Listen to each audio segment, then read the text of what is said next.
My name is Alyssa Threadgill, and I'm a writer for The Nocturnal. Hi, Sonequa. How are you? Hi, I'm so good. How are you? Beautiful. Amazing. Oh, thank you. You're welcome. I loved the first couple of episodes of this new season, and I was really intrigued by your portrayal. And I wondered, Michael's power and integrity is questioned quite a bit through these few episodes. How do you think she remains hopeful despite the people around her not always supporting her decisions? Ooh, that's a great question. You know, it's definitely a question that I can relate to in my own life, and I think every Black woman can relate to. But I just think that as Burnham, I think that I learned from a very young age that being questioned is a part of life. Growing up on Vulcan, having to assimilate to that different culture, my humanity being questioned every which way, all the way to being on Discovery, to becoming the captain. I think that at the point of season 5, Burnham has learned who she is and has learned why she is where she is, what she has to offer, what she contributes, what's needed of her, and how to get the most out of everyone around her, how to get the most out of her crew. And she's such a graceful person at this point because of the journey that she's been through, because of the falling forward, basically. And so now at this point, not only is she not threatened by the questions, but she welcomes them, because sometimes great ideas come from those questions, and people have to feel comfortable to do that, and you have to have the maturity to receive questions as well. But that's ultimately how you get the best out of people. I think that's how Burnham navigates that. Absolutely. And that's such a good point. Like, that definitely is a universal experience for Black women. And I think that's why I resonated with your character so much throughout these seasons. Thank you. And going into that, you know, your portrayal is so historic for this franchise, and, you know, being able to be in your role for 5 seasons, what have you been most proud to see in terms of leaving an impact on this franchise as we're ending things? Oh my goodness. I mean, I couldn't possibly say one thing, and that tells you something right there, right? There have been I have heard countless stories of the impact that Discovery has had on people. I've even heard from Trek alum, you know, what the impact has been even for them as they sort of shepherded us into this franchise. But the stories that people have told me, it's just been such a blessing to hear. And then I know how it's impacted my own personal life. I know how I'll have a lot more to teach my children as a result of it, to teach my daughter, to teach my son. And, you know, I think about the rest of us and the conversations that we have and how this has changed us in so many ways. I couldn't possibly put my finger on one of them, but I think it's just the fact that there is that impact, and that we get to hear about it.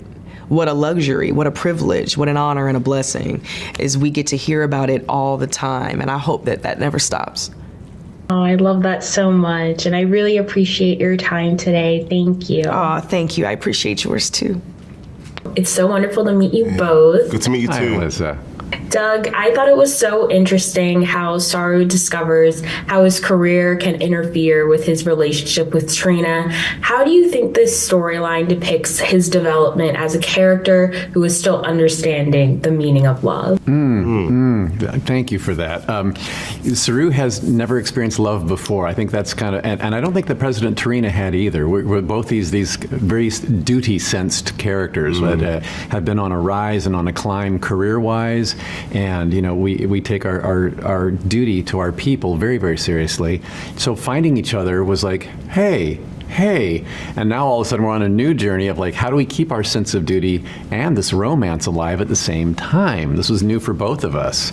So I love the development of that you can do both. But now that Saru has been offered a new opportunity in season 5, career-wise, and President Trina doesn't want him to put her into the equation. Do what you have to do, she says.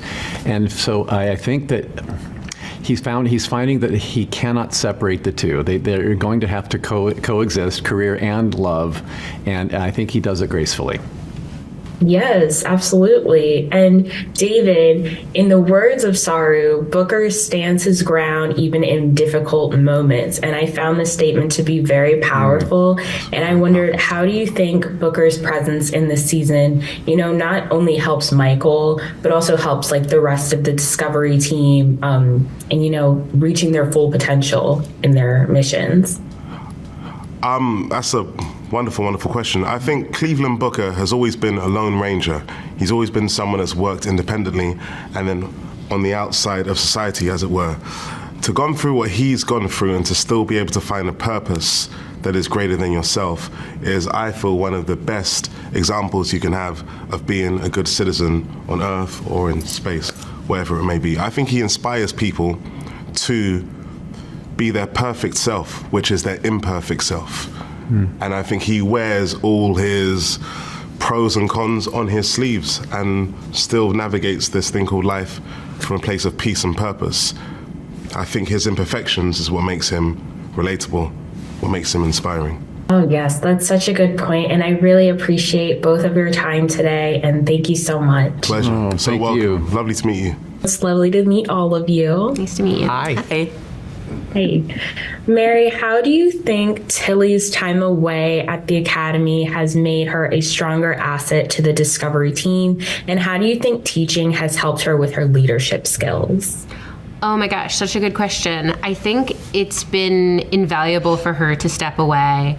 Do you know how when you go to college and you come back and you're your parents and your older brothers try to treat you like you're still a kid and you're like, wrong, I'm a woman.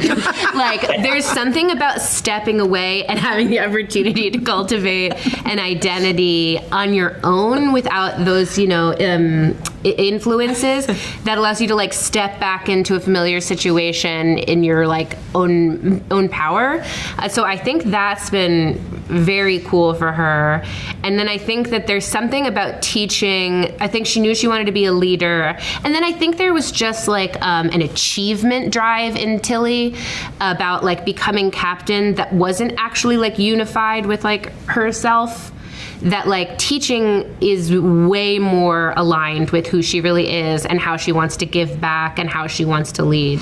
It's more one-on-one, it's more nurturing, it's more bringing somebody up through something as opposed to leading a starship and firing photon torpedoes. So I feel very good about how all of that stuff has turned out.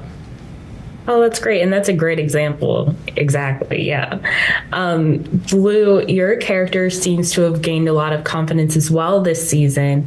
What were you most proud to see in terms of your character's development over the past 2 seasons and finding their place in the Discovery? Actually, the first thing that came to my mind when you said that, which is a weird thing to hone in on, but the way that Adira carries themselves, literally physically walks around the ship, how that changed from season 3 to now, I love and makes me very happy and is a really small thing, but something that I was really thinking about especially while we were filming this last season, of how much more comfortable they feel and how much they feel like they've got their feet on the ground and at home and this is where they're supposed to be, and they kind of believe that more now. They do carry themselves physically differently, and that makes me very happy. Yeah, I think small changes make a really big difference in this case. Yeah. Wilson, the question is for you. Viewers know that your character has taken on multiple different identities throughout the series, yet your character voices how lost it makes him feel and how he desires a lot of answers. So how do you think this season allows him to find a better sense of self and a better place within the Discovery team? I think Culber is he's always been the kind of person who asks big questions and has always wanted answers to those questions. And it's been his life's work, really, as in science and medicine, there's an answer for every problem, right? It's my job to fix whatever is wrong. And so the gray areas are places in which he's less comfortable. And I think this season, he's really asking huge questions about existence and, I don't want to spoil, no spoilers, but, he's existential questions, if you will. And his journey this season is really about being okay with not having all of the answers. And that perhaps there are questions that we shouldn't have answers to, and that really it's about trust, and that's a difficult lesson for him. But I think I'll let y'all watch and see if he arrives at it. But that has been a really interesting question for a scientist, right? Like, does every question have to have an answer? Not everyone does. Yeah, and that's like such a real challenge. I think viewers will and really. we live with the unknown every day, right? Like this is an election year. We're all kind of living through like the anxiety of not knowing what's going to happen. Although I happen to know what's going to happen. What? I know what's going to happen. We should talk. Yeah, we should. But that kind of anxiety of not having the answers to everything at every moment is something we all have to learn to live with. Absolutely. Thank you all so much for your time today and your wonderful responses. Thank you. Thank you. Hi, Alyssa. How are you? Nice to meet you too. So good. Thank you. Alex, you have worked on multiple Star Trek adaptations, so I wondered, how do you think your creative approach for this series was different from the others, and how do you think you might have drawn a different audience this time around? I think I always try and ask what stories haven't been told, and I knew that in this particular case, from the beginning, there had never been a show with a female lead of color in the captain's chair.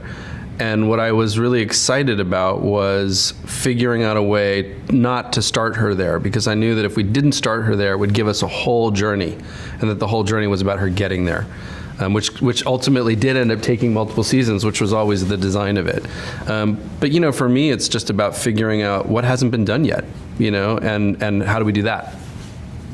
Yes, I think that's a great way to go about it. And Michelle, what do you hope the lasting impact of this series will be after 5 seasons? And, like Alex was saying, like so many historic changes being made. Wow. Well, I hope it will show little kids who they can be. I hope people will continue finding this years from now, just as, I found the original series years after it was made, and people are still finding various iterations of Star Trek, decades after they first aired. I hope people will continue to come back to Discovery and discover it for the first time, show their kids, and that, little kids can look and see who they can be, because that's what the wonderful thing is about television, is you can see a reflection of who you might be able to be someday. So a little girl saying, I can be a captain, whatever that might be, I hope that's the legacy of it. Of course. And my last question, do you think that you may have exceeded or met any goals that you may have had in the beginning in terms of modernizing this series at all? I definitely feel like we met them. And I feel like we were able to, with each season, explore different ways to keep modernizing the series, both in terms of like what we were able to accomplish technically, but also in terms of storytelling. And I think that's something that Trek has always done. It's really always been at the forefront of that, and it will always be at the forefront of that. And with each new season, we've just tried to figure out what haven't we done before, what new ground can we explore, what new kind of characterizations, both in terms of the kinds of people that we see on screen, but also the themes that we hit.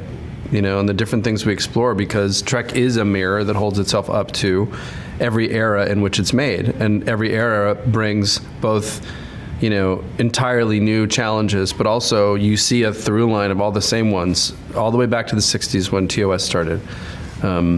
So yeah, I think it's really an amazing way to sort of view the continuum of time. Absolutely. Thank you guys so much for your time today. Thank you.